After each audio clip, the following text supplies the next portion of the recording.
A reading from 2 Samuel chapter 11 verse 26 through chapter 12 verse 13. When the wife of Uriah had heard her husband was dead, she made lamentation for him. When the mourning was over, David sent and brought her to his house, and she became his wife and bore him a son. But the thing that David had done displeased the Lord, and the Lord sent Nathan to David. He came to him and said to him, "There are two men in a certain city, the one rich and the other poor. The rich man had very many flocks and herds, but the poor man had but one little ewe lamb which he had bought. He brought it up, and it grew with him and with his children. It used to eat of his meager fare and drink from his cup and lie in his bosom, and it was like a daughter to him. Now there came a traveler to the rich man, and he was loath to take one of his own flock or herd to prepare for the wayfarer who had come to him. But he took the poor man's lamb and prepared that for the guest who had come to him.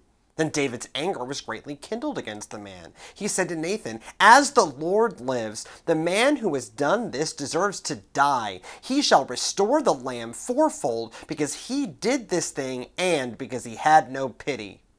Nathan said to David, "You are the man. Thus says the Lord, the God of Israel. I anointed you king over Israel, and I rescued you from the hand of Saul. I gave you your master's house and your master's wives into your bosom, and gave you the house of Israel and of Judah. And if that had been too little, I would have added as much more. Why have you despised the word of the Lord to do what is evil in his sight? You have struck down Uriah the Hittite with the sword, and have taken his wife to be your wife, and have killed him with the sword of the Amorites. Now, therefore, the sword shall never depart from your house. For you have despised me, and have taken the wife of Uriah the Hittite to be your wife. Thus says the Lord, I will raise up trouble against you from within your own house, and I will take your wives before your eyes, and give them to your neighbor, and he shall lie with your wives in the sight of this very sun. For you did it secretly, but I will do this thing before all Israel and before the sun." David said to Nathan, "I have sinned against the Lord." Nathan said to David, "Now the Lord has put away your sin. You shall not die." For a recent podcast, Emily and I read Seculosity by David Zahl. Building on the work of Charles Taylor, Zahl presents modern secular life as having replaced one dogmatic and graceless religion, unhealthy Christianity, with a series of even less fulfilling, purely secular, dogmatic, and graceless religions: parenting, how we eat, wellness, finding true love, career and success. As I talk about on the show, most of these bounce off me. Yes, I try my best to exercise and to eat okay, but I follow no modern dogma of maximizing my gains or eating like my caveman ancestors. I actively parent my children and deeply love my spouse, but in both I largely play for the averages and understand that they all live their own lives for themselves and not for my sake. The career and success piece touched a raw nerve.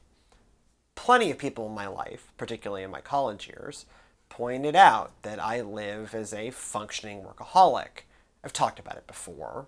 I constantly rush from work activity to work activity and have for more than 2 decades. I work less than I did in my early 20s, but that level of work was setting me up for an early grave.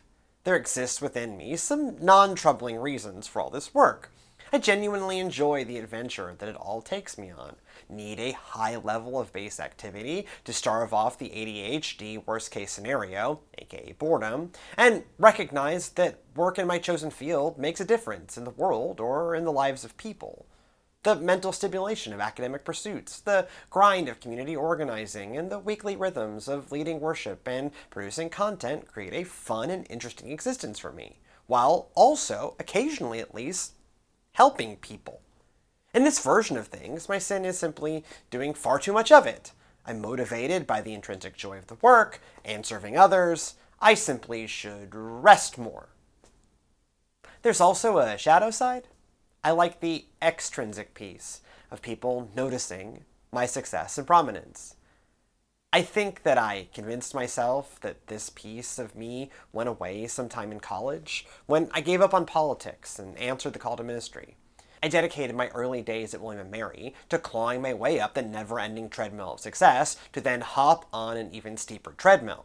I would work constantly, haunted by the thought that somewhere out there, someone might put in more hours than me and squeak ahead. It all fueled the worst season of my addiction to work. From there, I normally say that I met Sydney, found God and a healthier calling, and settled into something more intrinsically motivated. This contains a piece of truth, but not the totality of it. I find myself at a strange eddy in my career where few people notice my intelligence, skill, or success. For 20 years, I was one of the busiest people that I know. Now, many of my friends and colleagues outpace me on the competitive busyness, and I preach to 12 people. David Zahl's book brought to the surface for me that I don't like the feeling that all this lack of extrinsic recognition stirs up in me. It puts me into cycles of self-justification. I can't avoid the fact that some of the desire to claw my way to the front of the rat race to then get recognized as the king of the rats remains. I don't love it. King David knows the feeling. God's special boy gets called out by God's own voice box for rape and homicide. David has to reckon with his own remaining imperfections. He had a tremendous run of doing what God desired and being the king that God desired, but at some point he got wildly off track. Not going to battle with his men, peeping on a bathing woman, having his way with another person's wife, leveraging military power to attempt to cover up his crimes, and utilizing battlefield strategy to murder a man. God, via Nathan, confronts David with this directly and unavoidably. I don't think he loved it. However, these moments of deep discomfort, of staring at our sin, of seeing our true selves in the brutal light of God's all-seeing eyes, are the only path to redemption. Alcoholics Anonymous and everything based on it, including Weight Watchers, begin with some version of step 1. We admit we are powerless over alcohol, that our lives have become unmanageable.